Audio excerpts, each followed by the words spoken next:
Subscribe करें हमारे YouTube channel को और प्रेस करें बेल आइकन को ताकि क्लास 9 का English book beehive and moments के सभी चैप्टर्स का हिंदी में एक्सप्लेनेशन आपको रेगुलर मिलता रहे। क्लास 9 इंग्लिश की टेक्स्ट बुक बी हाइप का ये पहला लेसन है। द फन दे हैड, वो मौज मस्ती जो वो किया करते थे। तो एक स्टोरी है, साइंस फिक्शन है। इसका ये टाइटल किस प्रकार से इस स्टोरी पर फिट बैठता है वो हम इस स्टोरी को पढ़ने के बाद ही जान पाएंगे। And this science fiction was written by Isaac Asimov, जो कि अमेरिकन राइटर थे, and he was known for his works on science fiction.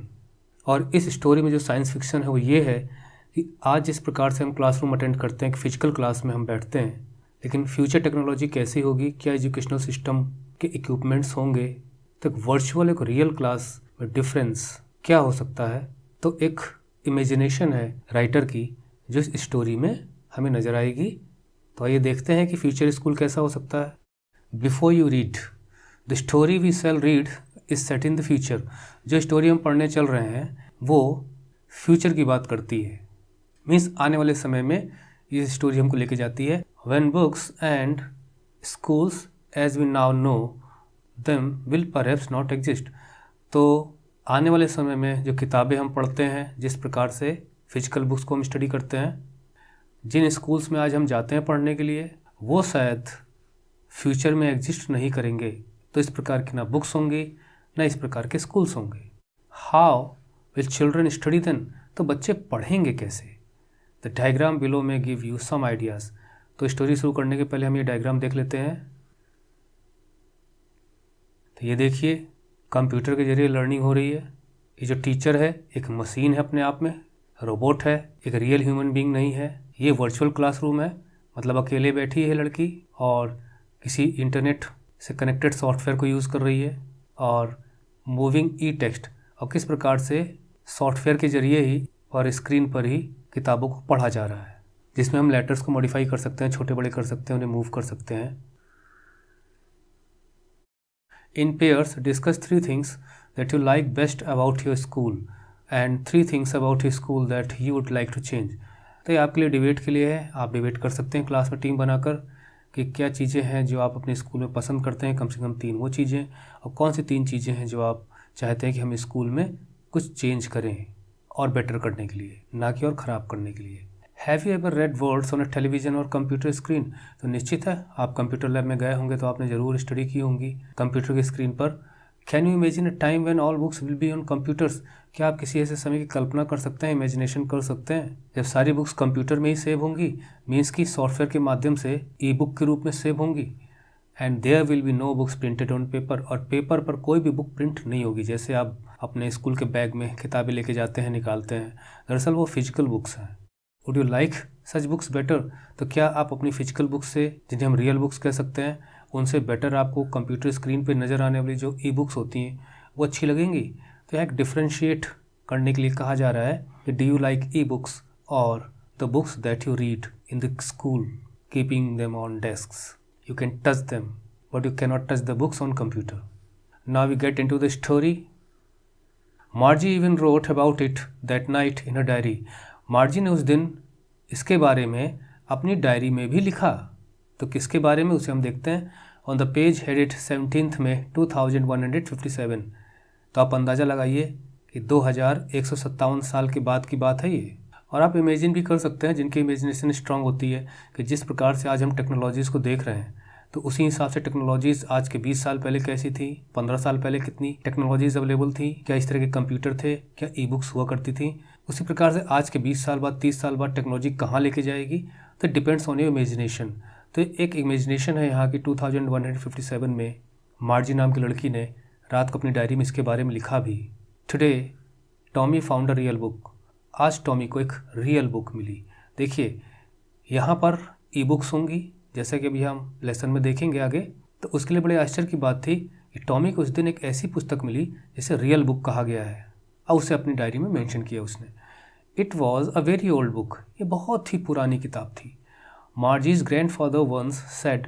मार्जी के ग्रैंडफादर ने एक बार कहा था, when he was a little boy his grandfather. तो मार्जी के ग्रैंडफादर यानी मार्जी के पिताजी, और वो कह रहे हैं कि उनके पिताजी के पिताजी, जो कि मार्जी के पिताजी के पिताजी के पिताजी के पिताजी, my God, 4th generation 5th generation की बात हो रही है। तो यहाँ पर 2 ग्रैंडफादर है, तो यहाँ पर ये वाले ग्रैंडफादर की बात की जा रही है कि जब वो एक बच्चे थे, told him that there was a time, तो उन्होंने बताया कि उस समय ऐसा समय था व्हेन ऑल द स्टोरीज वो प्रिंटेड ऑन पेपर, सारी स्टोरीज पेपर पर प्रिंट होती थीं, जैसा कि आज हम किताबें पढ़ते हैं। लेकिन आज हमारे पास ई बुक का भी ऑप्शन है, जो आप स्क्रीन पर, कंप्यूटर की, मोबाइल की स्क्रीन पर पढ़ते हैं। The turn the pages, way pages को टर्न करते थे। ये सब उसने अपनी डायरी में लिखा है मार्जी ने। विच वर येलो, जो कि येलो कलर के थे, अब पुराने पन्ने होने की वजह से थोड़ा येलो हो गए, और जबकि कंप्यूटर की स्क्रीन पर ऐसी कोई पुरानी होने वाली बात होती नहीं है। एंड क्रिंकली, तो वैसे मुड़े तुड़े, थोड़ा सा फोल्ड किए हुए, यहाँ पे मीनिंग दिया गया है विद मैनी फोल्ड्स और लाइन्स, तो पन्ने मुड़ गए तो वहाँ पे निशान पड़ जाता है, तो उसी के लिए है, जबकि कंप्यूटर की स्क्रीन पे ऐसी कोई बात नहीं होती। And it was awfully funny to read words that stood, अब यहाँ पे मजाक उड़ाया जा रहा है उस पुस्तक का। वैसे ऑ मतलब डर होता है, और ऑफुली फनी मतलब बहुत ही हंसने वाली बात थी। So ridiculous to read words that stood still, ऐसे वर्ड्स को पढ़ना जो एक ही जगह खड़े हों। स्टूड स्टिल का मतलब ये है कि जो किताबें आप ओपन करते हैं तो जो वर्ड्स जैसे रहते हैं वैसे के वैसे ही रहते हैं, उनमें कोई चेंज अपने आप नहीं होता कि आप कुछ देर तक देखते रहेंगे तो वर्ड्स यहाँ से वहाँ मूव करना शुरू कर देंगे, ऐसा नहीं। तो इसलिए उन्हें बड़ा हंसी आ रही थी इस बात पर, क्योंकि वो तो 2157 वाले ईयर में है ना, तो आप एक कंप्यूटर की स्क्रीन पर वर्ड्स को मॉडिफाई किया जा सकता था। बुक में तो आप मॉडिफाई कर नहीं सकते, क्योंकि वो ऑलरेडी प्रिंटेड है। तो प्रिंटेड लेटर का मजाक उड़ा रहे हैं लोग। Instead of moving the way they were supposed to, तो सपोज टू का मतलब होता है कि जैसा कि होना चाहिए था, उम्मीद थी। तो इंस्टेड ऑफ मूविंग यानी कि इन्हें मूव करना चाहिए, तो मूव करने की बजाय उस ओल्ड बुक में, पुस्तक में शब्द तो वैसे के वैसे ही पड़े हुए थे, और जबकि उन्हें मूविंग होना चाहिए था जैसा कि उन्हें आदत थी। ऑन स्क्रीन, स्क्रीन पर वर्ड्स मूव करते हैं, क्योंकि स्क्रीन पर आप जूम कर सकते हैं तो वर्ड्स बड़े दिखाई देंगे, छोटे दिखाई देंगे, इस तरह से। यू नो, जैसा कि तुम जानते हो। And then when they turn back to the page before, तो जब दोबारा पलट कर पन्नों को वो देखते थे, पेजेस को, तो उन्हें क्या नज़र आता था? वही वर्ड्स नज़र आते थे, कोई चेंजेस ही नहीं था उसके अंदर। इट हैड, देखिए कंस्ट्रक्शन पे ध्यान दीजिए। तो ऐसा ही होता है ना, आप किताब बार बार खोलते हो तो क्या आपको लगता है कि आपने जिस पेज पर जिन वर्ड्स को पढ़ा था वो वर्ड्स यहाँ से हट जाएंगे? अरे नहीं। तो यहाँ पे कंपैरिजन हो गया ई बुक और फिजिकल बुक का। जी, सेड टॉमी, दरअसल ये स्लैंग है, जब हम किसी को बुलाने के लिए, ध्यान आकर्षित करने के लिए बोलते हैं, थोड़ा आश्चर्य व्यक्त करने के लिए। Gee said Tommy, what a waste, ये तो समय की बर्बादी है। When you are through with the book, देखिए थ्रू विद एक फ्रेज़ है जिसका मतलब होता है हैविंग फिनिश्ड और कंप्लीटेड, कि जिस बुक की बात हम कर रहे हैं अगर वो बुक आपने कंप्लीट कर ली, पढ़ ली पूरी तरह से, you just throw it away, I guess. तो मुझे लगता है कि हम उस बुक को फेंक देते हैं। लेकिन जबकि हमारी टेलीविज़न स्क्रीन पर must have had a million books, 1 million में 10 लाख होते हैं, तो लाखों किताबें हमारी ई बुक के रूप में कंप्यूटर स्क्रीन पे सेव हो सकती हैं, हम देख सकते हैं उनको। And it is good for plenty more, और भी ज़्यादा किताबें अगर सेव हों तो देखिए यहाँ पे ये बात कर रहा है कि बुक का अच्छा खासा स्टोरेज होना चाहिए कंप्यूटर में। I wouldn't throw it away, तो भी मैं उन्हें फेंकूंगा नहीं। तो फिजिकल बुक को लोग पढ़ने के बाद इधर उधर रख देते हैं, नई किताबें उठा लेते हैं, जबकि कंप्यूटर स्क्रीन पर हम किताबों को पढ़ते हैं तो वो वहीं पे सेव रहती हैं, हम उन्हें जब चाहे जब वहाँ पे स्क्रीन पर लाकर उन्हें पढ़ सकते हैं। सेम विद माइन, अरे मेरे साथ भी यही है, said Margie. She was 11 and hadn't seen as many telebooks, तो यहाँ पर ई बुक की जगह टेली बुक यूज़ किया गया है वर्ड, अर्थात कंप्यूटर या टेलीविज़न की स्क्रीन पर जो बुक्स आप पढ़ते हैं। एस टॉमी हैड, तो उसकी उम्र 11 है, एंड टॉमी वाज 13, और टॉमी 13 ईयर्स का था। तो मार्जी ने कहा कि हाँ, मेरी स्क्रीन पर भी बहुत सी किताबें पढ़ी जा सकती हैं, लेकिन टॉमी चूँकि उससे उम्र में बड़ा था तो निश्चित है उसके पास ज़्यादा किताबें होंगी स्टोर में। She said, where did you find it, अच्छा तुम्हें मिली कहाँ से किताब? इन माई हाउस, घर में मिली। He pointed without looking because he was busy reading, तो उसने उस बात को सुना और सिर्फ इशारा करते हुए बताया कि मुझे घर में मिली, क्योंकि उस वक्त तो पढ़ रहा था तो बिना देखे हुए। इन द एटिक, देखिए इसे अटारी कहते हैं हिंदी भाषा में, जो कि छत और जो आपके रूम की सीलिंग होती है उसके बीच में होती है, तो उसमें हम स्टोर रूम की तरह सामान वहाँ पे रख सकते हैं। व्हाट इज़ इट अबाउट, अच्छा किताब में लिखा क्या है? स्कूल। मार्जी वॉज स्कॉर्नफुल, देखिए जब घृणा की निगाह से आप देखते हैं, थोड़ा हेटेड, चिढ़ जिससे आपको पैदा हो जाती है, तो वहाँ पे हम स्कॉर्नफुल शब्द का प्रयोग करते हैं। स्कूल, देखिए यहाँ क्वेश्चन मार्क है ना, तो थोड़ा सा मुंह बनाते हुए school, what is there to write about school, school के बारे में उसमें लिखने के लिए क्या है। आई हेट स्कूल, स्कूल से मुझे नफरत है। मार्जी ऑलवेज हेटेड स्कूल, मार्जी को स्कूल अच्छा लगता ही नहीं था। अच्छा, आप लोगों को स्कूल अच्छा लगता है? 2 दिन की छुट्टी हो जाती थी, ये होता है यार स्कूल कब खुले, जाएं अपने फ्रेंड से मिलें, लेकिन यहाँ तो उसे स्कूल ही पसंद नहीं है। तो इसका मतलब ये है कि स्कूल उसे क्यों अच्छा नहीं लगता होगा, चलिए स्टोरी में देखते हैं। But now see hated it more than ever, लेकिन अब तो उसे स्कूल से और ज़्यादा घृणा हो गई है। द मैकेनिकल टीचर, अच्छा मशीन वाला teacher, had been giving her test after test in geography, तो जो उनका मशीन वाला टीचर था उन्हें टेस्ट पे टेस्ट दिए जा रहा था ज्योग्राफी में।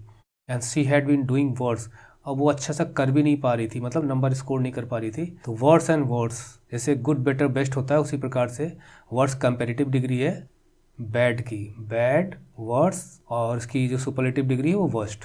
Until her mother had shaken her head sorrowfully and sent for the county inspector, तो काउंटी इंस्पेक्टर कोई ऐसा होगा जो मशीन को बनाता होगा, रोबोटिक टीचर को। तो उसकी माँ ने हैड सेकन हैड सॉरोफुली, बड़े दुखी मन से उसे काउंटी इंस्पेक्टर के पास भेजा, क्योंकि जो पेरेंट्स होते हैं ना वो बच्चों को चाहते हैं कि वो पढ़ाई करें खूब। तो जब रोबोटिक टीचर रहेगा नहीं तो निश्चित है कि उतनी देर के लिए पढ़ाई हो नहीं पाएगी। तो मदर यहाँ पे थोड़ा सा दुखी दिखाई दी गई है। He was a round little man with a red face, अच्छा ये काउंटी इंस्पेक्टर तो गोल मटोला आदमी था, विद रेड फेस, चेहरा उसका लाल था मतलब गोर चिट्टा, and whole box of tools, और एक बक्सा लिया हुआ था उसने जिसमें टूल्स थे, विद डायल्स एंड वायर्स, तार थे उसमें, कुछ डायल्स थी। ही स्माइल्ड एट मार्जी, मार्जी को देखकर वो मुस्कुराया, and gave her an apple, और एक एप्पल खाने के लिए दिया। Then took the teacher apart, और टीचर के टुकड़े टुकड़े कर दिए। टुकड़े टुकड़े तो नहीं कहेंगे हम यहाँ पर, मतलब उसके जो कल पुर्जे थे उन्हें अलग अलग कर दिया, मशीनरी पार्ट्स यहाँ वहाँ बिखरा दिए। मार्जी had hoped he wouldn't know how to put it, अच्छा मार्जी देख रही थी तो उसने सोचा कि इतने ज़्यादा टुकड़े इसके यहाँ वहाँ कर दिए हैं, पता नहीं बना भी पाएगा ये काउंटी इंस्पेक्टर कि नहीं बना पाएगा। तो बड़ी खुश थी, उसे बड़ी आशा थी कि हो सकता है इसे ठीक से वो could not put it together again, दोबारा से वो मशीन को बना ही ना पाए ठीक से। But he knew how all right, लेकिन उसे तो पता था कि सारी चीज़ें कैसे सेट करनी है। एंड आफ्टर एन आवर, 1 घंटे के बाद, there it was again, there it was again means वो जो रोबोटिक टीचर था वो पुनः तैयार हो गया। लार्ज एंड ब्लैक एंड अगली, बड़ा सा रोबोटिक टीचर काले रंग का, जो कि मशीनरी पार्ट्स थे ना तो उस पर पेंट भले किया गया होगा लेकिन वो ब्लैक बताया गया। अगली, देखने में अच्छा भी नहीं लगता था, तो रोबोटिक टीचर क्या अच्छा लगेगा। विद अ बिग स्क्रीन, उसमें एक बिग स्क्रीन लगी हुई थी, on which all the lessons were shown, और उसी स्क्रीन पर सारे लेसन्स दिखाई देते थे। And the questions were asked, उसी पे क्वेश्चन पूछे जाते थे। And that was not so bad, लेकिन इसमें कोई खास बुराई थी नहीं।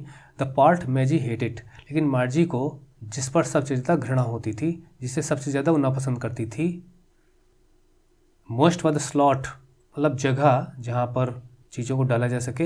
Where she had to put homework and test papers, तो जिस प्रकार से आप कंप्यूटर पर या मोबाइल में स्लॉट्स होते हैं, मेमोरी कार्ड के लिए स्लॉट होता है, सिम कार्ड के लिए स्लॉट होता है, उसी प्रकार से slot a given space time और पोजीशन, तो उस स्लॉट में जहाँ पे उसे होमवर्क को डालना पड़ता था, टेस्ट पेपर्स को डालना पड़ता था, तो वो उसे पसंद नहीं था। She always had to write them out in a punch code, क्योंकि उसे पंच कोड पर लिखना पड़ता। देखिए ये कोडिंग लैंग्वेज है, आज तो यूज़ नहीं होती, बहुत कम यूज़ होती है, लेकिन एक समय ऐसा था कि जो कोड्स होते थे वो पंच किए जाते थे। तो जिस प्रकार से पेपर है, कोई कार्ड हुआ, उस कार्ड में अगर 1 2 3 लिखना है तो 1 2 3 4 लिखा है तो इसके नीचे आपको ऐसे पंच करना पड़ेगा, होल करना पड़ेगा, तो 1 2 3 पढ़ा जाएगा।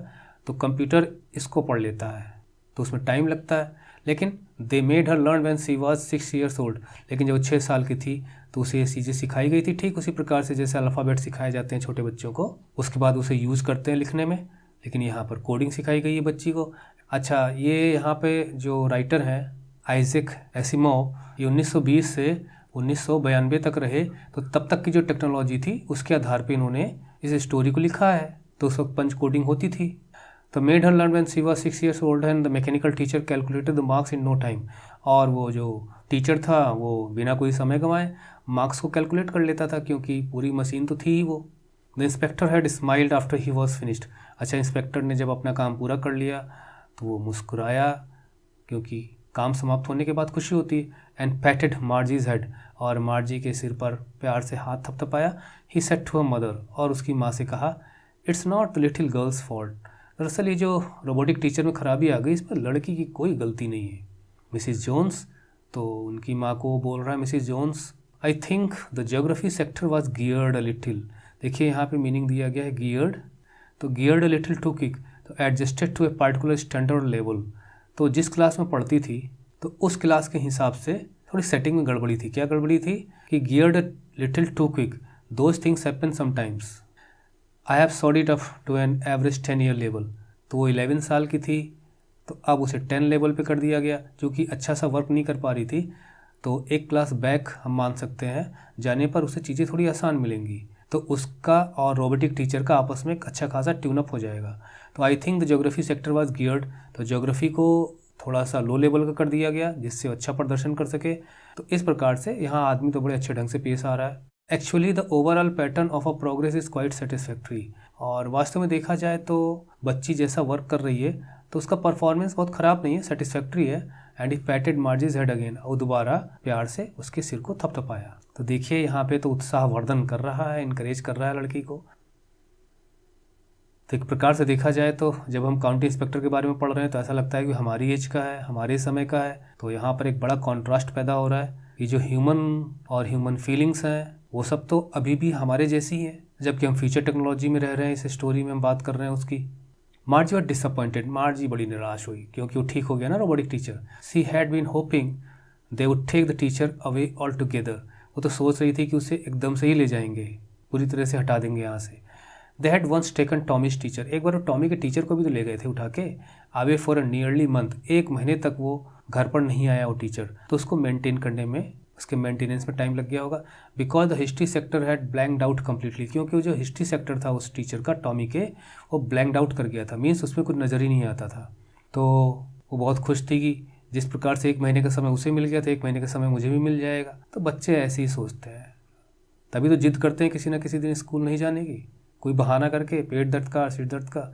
सो शी सेड टू टॉमी, तो टॉमी से उसने कहा, why would anyone write about school. तो देखिए अब हम फ्लैशबैक में चले गए थे ना, जब वो उससे पूछती है कि बुक किसके बारे में, तो कहता है स्कूल के बारे में। तो स्कूल से उसे नफरत थी। तो यहाँ तक ये बताया गया कि क्यों उसे नफरत थी। एनीवे, हम फिर रिटर्न करते हैं उस बुक की तरफ। Tommy looked at her with a very superior eyes. Superior तो हमेशा श्रेष्ठ को कहा जाता है, जो हमसे अच्छा हो, श्रेष्ठ हो, हमसे अपर क्लास का हो। आइज मतलब आँखें। तो जब टॉमी ने जवाब देने के लिए उसकी तरफ देखा तो सुपीरियर आइज़ की नज़र से देखा, मतलब वो उम्र में बड़ा था, उससे ज़्यादा जानकार था। तो उसे समझाते हुए, बताते हुए, because it is not our kind of school, और थोड़ा सा चिढ़ते हुए भी कि ये हमारे स्कूल के समय की बात करने वाली पुस्तक नहीं है, स्टूपिड, इस प्रकार से। और ऐसा तभी होता है जब कोई हमसे ज़्यादा जानकार व्यक्ति वही हमें स्टूपिड कह सकता है कि तुम क्या जानो, बात ये है। This is the old kind of school that they had hundreds and hundreds of years ago. अरे इसमें एक पुराने टाइप की स्कूल की बात हो रही है जो सैकड़ों सैकड़ों साल पहले था। ही हैड इट लॉफ्टली, लॉफ्टली मतलब यहाँ पे मीनिंग दिया गया है कि अपने को ज़्यादा सुपीरियर शो करते हुए, कि if you are better than other people, जैसे कि आप और लोगों से ज़्यादा बेटर हो, देन लॉफ्टली। वैसे लॉफ्ट मीन्स उछालना भी होता है, लेकिन यहाँ पे लॉफ्टली मतलब होता है थोड़ा सा अपने पे घमंड दिखाते हुए, गर्व के साथ। तो उसने और उसमें जोड़ा कि सैकड़ों सैकड़ों साल, प्रोनाउंसिंग द वर्ड केयरफुली, और ध्यान से, और जोर देते हुए सेंचुरीज अगो। तो एक प्रकार से उसने कहा, अरे ये उस स्कूल की बात नहीं है, पुराने टाइप की स्कूल की बात है, स्टूपिड, सैकड़ों सैकड़ों साल पहले, सेंचुरीज अगो। इस तरह से उसने थोड़ा सा बोला। Margie was hurt. अब इस तरह की टोन सुन के मार्जी को तो बड़ा तकलीफ हुई। वेल, खैर, I don't know what kind of school they had all that time ago. तो थोड़ा सा चिड़सी गई मेरे ख्याल से, कहा कि मुझे नहीं मालूम उस समय का स्कूल कैसा रहा होगा। She read the book over his shoulder for a while, then said. तो वो जो पढ़ रहा था तो उसके पास जाके उसके कंधे के ऊपर से थोड़ा सा पीछे से वो उसे थोड़ा बहुत पढ़ती उस बुक में जो लिखा गया था। और उसके बाद then said, anyway they had a teacher. खैर उनके पास कोई टीचर भी था। तो ये है जैसे यहाँ पर बैठी हुई है और ये बगल में यहाँ पर दूर से उसकी किताब को देखती है तो उसे नज़र आता है, दे had a teacher, it was a man. वो एक टीचर था और एक आदमी था। तो इसे वो पढ़ लेती है, anyway they had a teacher. लेकिन यहाँ पे ये अचंभित है इसको देखे कि टीचर भी था वहाँ पे। Sure they had a teacher, हाँ बिल्कुल वहाँ भी टीचर थे उस समय भी, but it wasn't regular teacher. लेकिन वो रेगुलर टीचर नहीं था। अब देखिए, रेगुलर टीचर वहाँ के हिसाब से वो रोबोटिक टीचर हो गया, और हमारे हिसाब से रेगुलर टीचर जो हमें क्लास में मिलता है पढ़ाने के लिए, इट वॉज अ मैन। वो तो एक आदमी था, ह्यूमन बीइंग था। A man how could a man B teacher? अरे एक आदमी, एक मैन, ह्यूमन बीइंग कैसे टीचर हो सकता है? दरअसल जिस माहौल में हम बचपन से पले बड़े होते हैं उसकी हमें आदत हो जाती है, तो उसे बड़ा अजीब सा लग रहा है कि एक ह्यूमन बीइंग कैसे टीचर हो सकता है, और हमें बड़ा अजीब सा लग रहा होगा एक रोबोट कैसे टीचर हो सकता है। वेल खैर, he just told the boys and girls things. अरे वो बस लड़कों को लड़कियों को समझाते थे, बताते थे चीज़ों को। एंड गेव देम होमवर्क, उन्हें होमवर्क देते थे। एंड आस्क्ड देम क्वेश्चंस, उनसे क्वेश्चन पूछते थे। दरअसल वो किताब को पढ़ रहा है ना, तो उसे जानकारी हो रही है। A man isn't smart enough, एक आदमी इतना स्मार्ट कैसे हो सकता है, मीन्स उसको इतनी जानकारियाँ कैसे हो सकती हैं। श्योर ही इज़, हाँ बिल्कुल हो सकता है। My father knows as much as my teacher. Tommy थोड़ा सा लॉजिकल माइंड रखता है, उसने कहा कि मेरे पिताजी नहीं जानते हैं जितना कि मेरा टीचर जानता है, जो रोबोटिक टीचर है ना, उसके बारे में बात हो रही है। He knows almost as much, I betcha, तो ही यहाँ पर अपने फादर के लिए है। He knows almost as much, वो उतना ही जानते हैं जितना कि वो रोबोटिक टीचर जानता होगा। तो देखिए यहाँ पे बेचा का मीनिंग दिया गया है कि इनफॉर्मल तरीके से हम जल्दी जल्दी जो बोल जाते हैं कि आई बेट यू, यानी मैं तुमसे शर्त लगा सकता हूँ। In fast speech I am sure, या मुझे पूरा विश्वास है। तो आई बेचा, मुझे पूरा विश्वास है कि मेरे फादर, यानी कि दोनों के फादर, या इस बुक में हो सकता है कि दोनों भाई बहन ना हो, कुछ बताया तो गया नहीं है। तो कहता है कि मुझे पूरा विश्वास है कि मेरे पिताजी उस टीचर से कम नहीं जानते होंगे। Margie wasn't prepare to dispute that. अच्छा, मार्जी उस पर ज़्यादा बकवास करना नहीं चाहती थी, डिबेट करना नहीं चाहती थी। सी सेड, उसने कहा, I wouldn't want a strange man in my house to teach me. अब उसने थोड़ा सा बात को बदला और थोड़ा चिढ़ाने के लिए उसे कहा, मैं तो किसी स्ट्रेंज आदमी को अपने घर में घुसने भी ना दूँ अपने को पढ़ाने के लिए। Tommy screamed with laughter, Tommy खूब हंसा, चिल्ला चिल्ला के हंसा। यू डोंट नो मच, तुम्हें कुछ आता तो है नहीं मार्जी।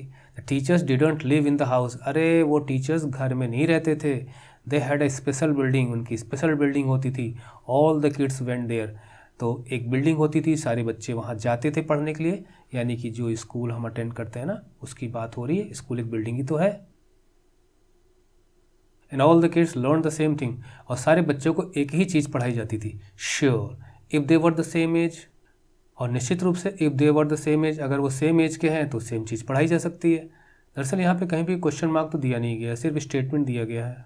But my mother says a teacher has to be adjusted to fit the mind of each boy and girl.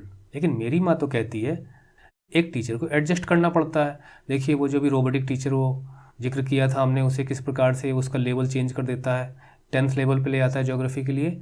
तो उसी चीज़ को देखकर वो बोल रही है कि माँ तो कहती है कि एडजस्ट करना पड़ता है टीचर को, to fit the mind of each boy, जिससे कि हर लड़के और लड़की के माइंड के हिसाब से वो काम कर सके।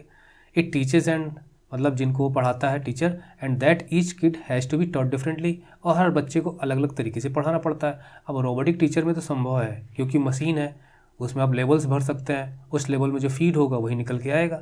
लेकिन एक ह्यूमन माइंड तो इस तरह से काम नहीं कर सकता ना। एक ह्यूमन माइंड की जो नॉलेज है, वो नॉलेज तो उससे छीनी नहीं जा सकती कि उसके डिफरेंट पार्ट्स कर दिए जाएँ। हाँ, एक टीचर उस नॉलेज में से निकालकर बच्चों को उनके हिसाब से चीज़ें बताता रहता है। Just the same they didn't do it that way then, अरे हाँ, यही काम तो उस समय वो लोग नहीं करते थे। If you don't like it, अगर तुम्हें अच्छा नहीं लगता, you don't have to read the book, तुम्हें किताब पढ़ने की कोई ज़रूरत नहीं है। तो यहाँ पर मान लेते हैं कि वो मार्जी से कहता है इस प्रकार से, तो मार्जी जवाब देती, I didn't say I didn't like it, मैंने तो ये नहीं कहा कि मुझे किताबें अच्छी नहीं लगती। Margie said quickly, she wanted to read about those funny schools. अब उसे उन्हें फ़नी स्कूल्स के बारे में थोड़ा जानने की चाह हो रही थी कि क्या होता था उस समय स्कूल में जहाँ पे ह्यूमन टीचर होता था। They weren't even half finished in Margie's mother called, तो दे मतलब ये दोनों के दोनों, टॉमी एंड मार्जी, कि मार्जी की माँ का बुलावा आ गया, तो इसका मतलब दोनों भाई बहन नहीं थे। मार्जी स्कूल टाइम हो गया। मार्जी लुक्ड अप, मार्जी ने देखा अपनी माँ को। नॉट येट ममा, अरे नहीं मामा अभी नहीं। Now said Mrs Jones, Mrs Jones ने कहा नहीं अभी। And it is probably time for Tommy too, और टॉमी का भी शायद समय हो रहा है इस वक्त। Margie said to Tommy, can I read the book some more with you after school, अच्छा मैं स्कूल के बाद क्या तुम्हारे साथ इस किताब को थोड़ा बहुत और पढ़ सकती हूँ। May be, he said non silently, हो सकता है। देखिए नॉन साइलेंटली मतलब ये हो गया कि not showing much interest, care, concern, तो बस ऐसे ही लापरवाही के साथ हाँ हूँ कर देना, that is called non silently, कि हाँ पढ़ लेना, हो सकता है। ही वॉकड अवे विशलिंग, उसके बाद वो सीटी बजाता हुआ। दरअसल बच्चे हैं ना, थोड़ा मस्ती में उछलते कूदते चलते हैं। The dusty old book tucked beneath, अच्छा पुरानी बुक थी तो उस पर धूल पड़ी हुई थी, dusty old book. Tucked beneath his arm, और अपनी आर्म यानी कि अपने बाजू में दबाकर वो चला गया। देखिए टक का मतलब तो वैसे अब यूज़ क्या बताएं आपको, काफ़ी यूजेस होते हैं। किसी चीज़ को कहीं पे सेट कर देना, किसी तह के नीचे दबा देना, किसी में स्टफ़ करके रख देना। जैसे मान लीजिए आप किसी चीज़ को सोते हैं, तकिए के नीचे आपने दबा के रख दिया, तो वो भी एक प्रकार से टग्ड ही कहलाएगा। तो इसी प्रकार से वो लेके गया उसे। मार्जी went into the school room. अब मार्जी अपने स्कूल रूम में गई। अच्छा देखें क्या स्कूल रूम है। It was right next to a bedroom. अच्छा उसके बेडरूम के बगल ही जो रूम था वही उसका स्कूल रूम था। क्या बात है, वो घर में ही रहती है, पढ़ती है। And the mechanical teacher was on and waiting for her. और उसका मैकेनिकल टीचर वहाँ पर ऑन था, मतलब शुरू था, जैसे स्विच ऑन करते हैं ना उस प्रकार से। एंड वेटिंग फॉर हर, उसका इंतजार कर रहा था, जैसे ट्यूनअप किया गया हो कि हाँ कितने बजे उसे स्टार्ट करना है, या उसकी माँ ने हो सकता है स्टार्ट कर दिया हो। It was always on at the same time. अरे वो अपने समय पे इस समय हमेशा ऑन हो जाता था। Every day except Saturday, Saturday Sunday को छोड़ के। तो जैसे घड़ी में अलार्म भरते हैं, हो सकता है सिस्टम में हो इस प्रकार की व्यवस्था कि अपने समय वो ऑन हो जाती है मशीन रोबोटिक टीचर की। ये देखिए इसका ये क्लास है एक प्रकार से, स्कूल रूम जिसे कहा गया, क्लासरूम नहीं कहा गया है। सिर्फ अकेली बैठी है, चारों तरफ मशीनरी पार्ट्स हैं। The mechanical teacher was flashing on the screen. तो जो टीचर था वो स्क्रीन पर नज़र आ रहा था। Because her mother said little girls learn better if they learn at regular hours. तो दरअसल सैटरडे संडे को छोड़कर वो अपने टाइम पर ऑन हो जाता था। क्यों? क्योंकि उसकी माँ कहती थी कि छोटी बच्चियों के लिए ज़रूरी है कि वो रेगुलर आवर्स पर स्टडी किया करें, जो उनका टाइम हो उस समय। The screen was lit up. Screen lit up कर गई, मतलब कि जब हम स्विच ऑन करते हैं तो स्क्रीन पे लाइट आती है। एंड इट सेड, और उसमें लिख के आया, today's arithmetic lesson is on the addition of proper fractions. आज का अर्थमेटिक लेसन फ्रैक्शंस के एडिशन पर बेस्ड है, वो भी proper fraction. Please insert in studies homework. पहले जो कल का होमवर्क था उसे इंसर्ट करो स्लॉट में, प्रॉपर स्लॉट में। मार्जी डिड सो विद साई। मार्जी ने एक आह भरकर उसे इंसर्ट किया। She was thinking about the old school. लेकिन अब उसका मन नहीं लग रहा था, क्योंकि वो स्कूल रूम में थी और उसे वो स्कूल याद आ रहा था जो किताब में लिखा गया था ओल्ड स्कूल बुक में। They had when her grandfather was little boy. तो ये पीढ़ी में दोबारा नहीं बताऊंगा आपको, शुरू में बता चुका हूँ। लगभग 5वीं पीढ़ी की बात हो रही है। All the kids from the whole neighbourhood came. तो अब वो खाली एक इमेजिनेशन पर चल रही है, और जो छोटे छोटे बच्चे होंगे आसपास के इलाकों के सब आते होंगे, लाफिंग हंसते होंगे, साउटिंग चिल्लाते होंगे इन द स्कूल यार्ड। तो चूँकि बिल्डिंग है तो बिल्डिंग में यार्ड होगा, सारे बच्चे इकट्ठा उस बिल्डिंग में जाते थे पढ़ने के लिए। तो सब हंसते खेलते होंगे, कूदते होंगे, मस्ती करते होंगे, सिटिंग टुगेदर, साथ साथ बैठते होंगे स्कूल रूम में, क्योंकि बेचारी यहाँ अकेली बैठी है ना। Going home together at the end of the day. और उसके बाद जब स्कूल ख़त्म हो जाता होगा तो साथ ही साथ निकलते होंगे, going home together. They learn the same thing, और सेम चीज़ सबको सिखाई जाती थी। So they could help one another, तो जिससे कि वो एक दूसरे की मदद कर सकें विद द होमवर्क करने में, क्योंकि बहुत ज़्यादा परेशान तो होमवर्क को लेकर रहती थी ना। एंड टॉक अबाउट इट, उसके बारे में बात कर सकें। अब यहाँ पर इसे जो होमवर्क मिला इसको सेल्फ मिला है, किसी दूसरे ने अपने रोबोटिक टीचर से दूसरा होमवर्क प्राप्त किया होगा। तो इस प्रकार से यहाँ पर ये सारी चीज़ें हैं। अब देखिए वो उस समय फ्यूचर में है, लेकिन हमारी स्कूल की तरफ उसकी इमेजिनेशन कैसे वर्क कर रही है, अंदाज़ा लगा रही है कि स्कूल कैसा होगा, कैसे चलता होगा। बच्चे साथ बैठते होंगे, एक दूसरे को कंपनी देते होंगे होमवर्क करने में, और हमारी इमेजिनेशन जा रही है फ्यूचर टेक्नोलॉजी पर, क्योंकि ह्यूमन बींग्स की इमेजिनेशन काफ़ी स्ट्रॉन्ग होती है, तभी तो क्रिएटिव होते हैं। And the teachers were people, और टीचर्स भी लोग होते थे, ह्यूमन बींग्स होते थे। सबसे इंटरेस्टिंग पार्ट, तो उसका ध्यान वहाँ लगा हुआ है। The mechanical teacher was flashing on the screen. अच्छा जो मैकेनिकल टीचर था वो बार बार फ्लैश कर रहा था स्क्रीन पर। When we add fractions 1/2 and 1/4, जब हम फ्रैक्शंस को जोड़ते हैं 1/2 1/4। Margie was thinking about how the kids must have loved it. Margie बस यही सोच रही है कि उस समय के स्कूल में जो बच्चे होंगे छोटे छोटे, क्योंकि ये भी एक किड ही है, must have loved it in the old days. उन्हें ओल्ड डेज में वो स्कूल कितना अच्छा लगता होगा ना। She was thinking about the fun they had, और कितनी मस्ती करते होंगे। दरअसल जहाँ 4 लोग साथ हो गए वहाँ पे मस्ती होनी ही होनी है, तो खेल कूद। तो अब ये बेचारी अकेली बैठती है, अब जब इतने सारे बच्चे क्लास में बैठेंगे तो क्या सीन होगा, तो अपने हिसाब से सोच रही है, और वो महसूस कर रही है, फील कर रही है, कमी महसूस कर रही है कि कितनी मस्ती वो करते होंगे जो वो नहीं कर पाती। तो यहाँ पर जाके इस स्टोरी का टाइटल फिट बैठता है, द फन दे हैड। तो इस स्टोरी में ये जो दे शब्द है वो आया है ओल्ड स्कूल, यानी हम लोगों के समय के स्कूल के बच्चों की तरफ, क्लास में जो बैठते थे उनकी तरफ इशारा करता है दे। तो इस हिसाब से स्टोरी ख़त्म होती है। इसमें क्वेश्चंस भी दिए गए हैं, इसके लिए अलग वीडियो है, उसमें आप देख सकते हैं।